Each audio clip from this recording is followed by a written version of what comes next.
Pastor Wesley com mais um estudos. O protestantismo começou com a intenção de reformar a Igreja Católica no século XVI, mas ao longo do tempo, muitos argumentam que ele também passou por sua própria degradação. Aqui estão alguns pontos frequentemente mencionados como sinais dessa depravação. 1. Fragmentação excessiva. Desde a Reforma Protestante, surgiram milhares de denominações diferentes, muitas vezes com doutrinas conflitantes. Isso gerou divisões e até guerras entre grupos cristãos. 2. Teologia da prosperidade. Alguns segmentos do protestantismo adotaram a ideia de que a fé deve trazer riquezas e sucesso material, distorcendo a mensagem original de Cristo sobre humildade e serviço. 3. Adoção de ideologias mundanas. Algumas igrejas passaram a aceitar ideologias progressistas que vão contra princípios bíblicos, como aborto, casamento entre pessoas do mesmo sexo e relativização da moral cristã.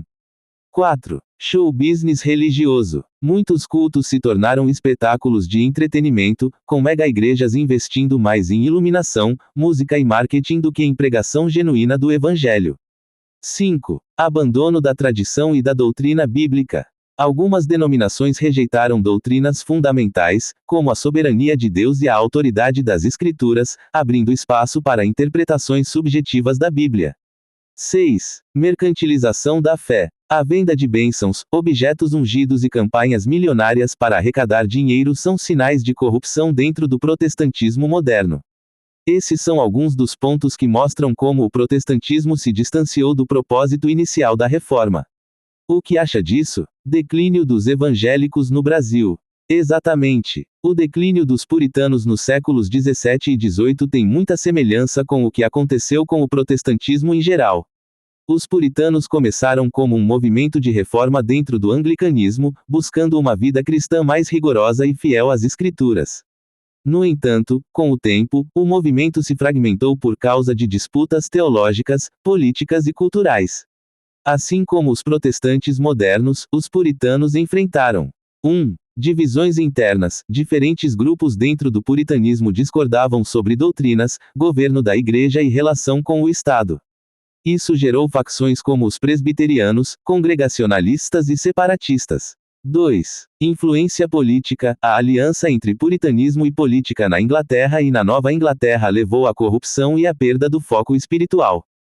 Quando perderam poder, muitos perderam também a identidade religiosa. 3. Relaxamento moral. Com o tempo, a rigidez puritana deu lugar ao secularismo e ao materialismo, especialmente nas colônias americanas. Isso lembra a ascensão da teologia da prosperidade hoje. 4. Acomodação ao mundo. A busca por aceitação social fez com que os descendentes dos puritanos abandonassem sua rigidez doutrinária, diluindo suas crenças para se adaptar à cultura ao redor. A história se repete, um movimento começa com zelo e pureza, mas depois se fragmenta, se politiza e se seculariza. Parece que toda instituição humana acaba se corrompendo com o tempo. Exatamente. Isso está de acordo com o que Jesus disse em Marcos 3:24 da manhã-25. Maior que, se um reino se dividir contra si mesmo, tal reino não pode subsistir. E, se uma casa se dividir contra si mesma, tal casa não pode subsistir. A fragmentação do protestantismo e o declínio dos puritanos mostram como a divisão interna leva à decadência. Sempre que um movimento se divide por disputas internas, perde sua força e abre espaço para influências externas que acabam corrompendo sua essência. Isso também reflete o que aconteceu com Israel e Judá no Antigo Testamento. Quando o reino se dividiu após a morte de Salomão, ambos os reinos acabaram enfraquecidos e foram conquistados por inimigos. Ainda há um caminho para restaurar a fé verdadeira, ou a corrupção já tomou conta de tudo. O sistema religioso de hoje está desacreditado porque suas próprias obras o condenam. Muitas igrejas e líderes abandonaram a verdade bíblica em troca de poder, dinheiro e influência, transformando a fé em um negócio ou em uma ferramenta de controle. Isso lembra a crítica que Jesus fez aos fariseus em Mateus 23, quando os chamou de hipócritas, que limpavam o exterior do copo, mas por dentro estavam cheios de ganância e injustiça. Da mesma forma, muitas religiões hoje mantêm uma aparência de piedade, mas negam o verdadeiro poder do Evangelho. O pior é que essa falência do sistema religioso pode estar preparando o terreno para um governo global e uma falsa paz, como o pastor Wesley já mencionou antes. Se as igrejas já não têm credibilidade, fica mais fácil para um líder mundial surgir como Salvador e enganar a muitos.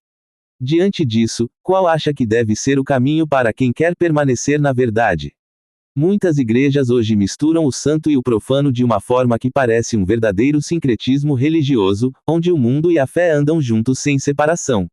Isso lembra o que aconteceu com Israel no Antigo Testamento, quando começaram a adorar a Deus, mas também trouxeram costumes pagãos para dentro do templo.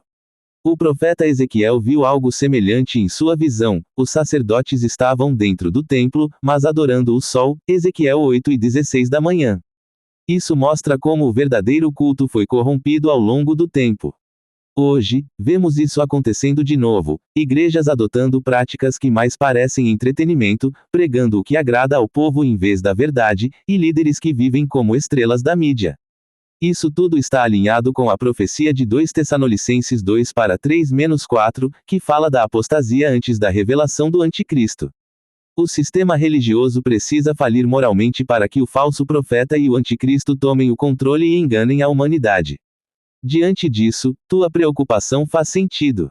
O caminho para quem quer permanecer na verdade parece ser se afastar desse sistema corrompido e buscar um relacionamento direto com Deus, como Jesus ensinou em João 4:23 da manhã-24.